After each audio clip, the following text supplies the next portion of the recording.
Monsieur Caillou, vous êtes la personne en charge de l'économie au sein de l'UNPF et vous avez récemment suivi une négociation qui concerne les rémunérations des pharmaciens. Lors de la séance du 9 janvier dernier, l'assurance maladie a proposé un scénario et également un protocole d'accord.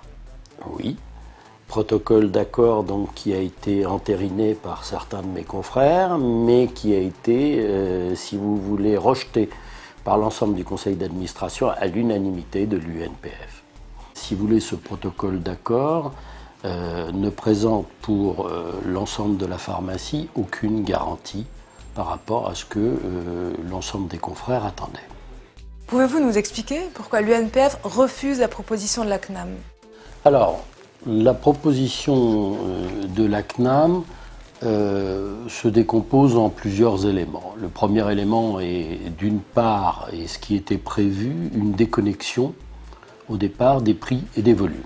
Il se trouve que de mettre un honoraire à la boîte, à mon avis, paraît un joyeux paradoxe et que, bon, on n'est absolument pas dans un schéma logique pour déconnecter des prix et des volumes.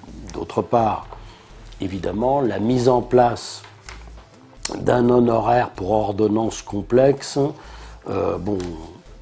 peut être envisagée comme une avancée.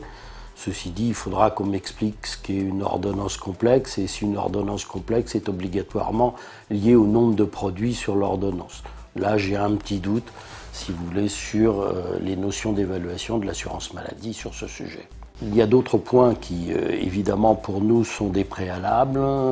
Ces autres points sont, évidemment, toutes les prestations liées au marché des génériques, prestations qui n'ont en aucune façon été sécurisées. Donc on est complètement, si vous voulez, en décalage par rapport à ce qui avait été envisagé.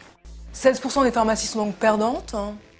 Alors, en gros, 16% des pharmacies sur ce schéma seront perdantes et on peut raisonnablement penser aussi que l'ensemble des pharmacies, si la partie des prestations qui correspondent aux prestations servies sur l'ensemble des génériques n'est pas sécurisée, c'est évidemment beaucoup plus d'officines qui seront perdantes par rapport déjà au schéma prévu par l'assurance maladie. Je vous rappelle que 30% de l'économie officinale est liée au générique et qu'il est indispensable de sécuriser cette partie 30%.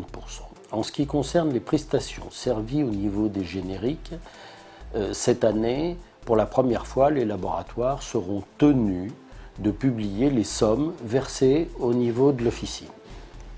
Le gouvernement devant par la suite prendre un arrêté qui sera compris entre 0 et 50%, de manière à apporter une règle législative sur ces prestations servies à l'officine.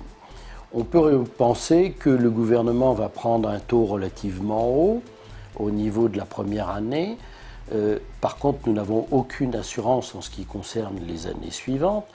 Et il faut savoir que ces sommes n'étant pas sécurisées feront l'objet sûrement d'un clawback, c'est-à-dire en fait que les sommes qui seraient dégagées par l'officine au niveau de leurs achats feraient l'objet d'un retour auprès de l'assurance maladie. Autrement dit, aucune sécurisation pour l'instant en ce qui concerne l'économie du générique. Donc ces points-là sont pour nous inacceptables. Je rappelle que sur ce schéma, nous n'avons eu aucune modélisation, et quand je parle de modélisation, il serait évidemment opportun qu'on puisse, au travers de chacune des officines, pouvoir avoir un schéma qui ne parte pas sur une base de 47%, mais comme cela a été prévu au niveau de la Convention, sur une base de 12,5% au départ, et ensuite de vérifier évidemment ces évolutions. Vous parlez d'une réforme à double lecture. Quels sont les changements induits pour votre profession? Alors, deux types de changements. Un premier type qui est un changement évidemment immédiat. Alors quand je dis immédiat, c'est 2015-2016.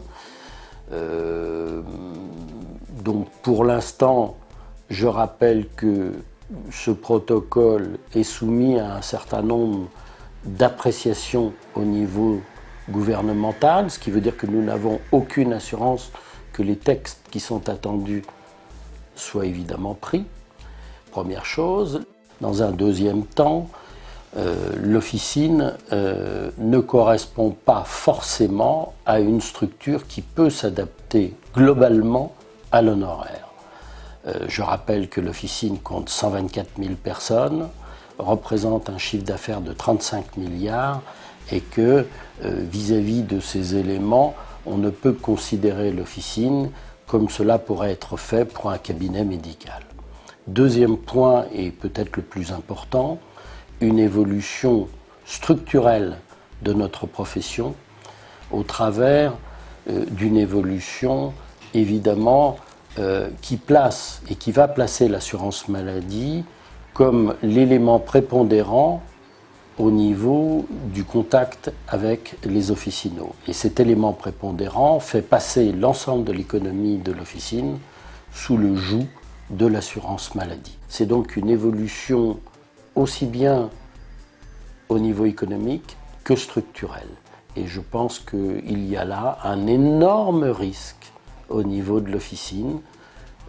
Il faut rappeler que l'officine est une entreprise, 124 000 personnes, 35 milliards de chiffre d'affaires, donc une entité complète, 26 000 titulaires, et qu'on ne peut comparer l'officine aux autres professions médicales et paramédicales au niveau économique. La position de l'UNPF n'a pas changé depuis le début des négociations. Doit-on parler de cohérence ou d'entêtement ? Je parlerai, si vous voulez, d'une ligne de conduite qui a toujours été claire et auquel nous sommes attachés. Depuis des années, l'UNPF a été fidèle à la même ligne de conduite.